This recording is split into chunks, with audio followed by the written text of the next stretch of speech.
นี่ថ្ងៃនេះយើងបានមកដល់ភ្នំកិច្ចចង្កូនបូរីដែលស្ថិតនៅក្នុងទឹកដីខេត្តពោធិ៍សាត់មកដល់ហើយគឺពិតជារសាយរស័ព្ទនៅទុកកង្វល់ទាំងឡាយទាំងពួងខ្សាត់ចេញអំពីព្រៃភ្នំក្រំថ្មលតាវើអ្វីដែលកាន់តែពិសេសអ្វីដែលកាន់តែអស្ចារ្យនឹងទៀតសតគឺយើងបានឃើញរូបសំណាក4ដូចជារូបតោ2ហើយនឹងយក្ស2យក្សហ្នឹងឯងកំពុងតែជាដំបងថាបើអ្នកណាមកហើយមិនឡើងទេនឹងវ័យនឹងដបងជាមិនខានភាសាសាមញ្ញថាមើលថា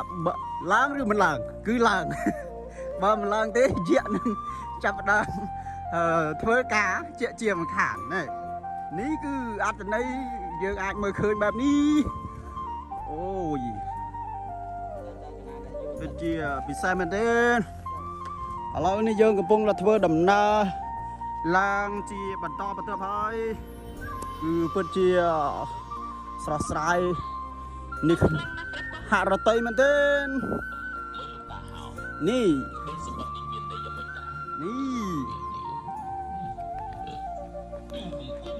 វ៉ាវ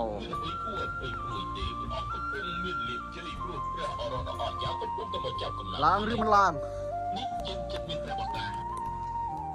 នេះយើងកំពុងតែធ្វើដំណើរឡើងមកហើយ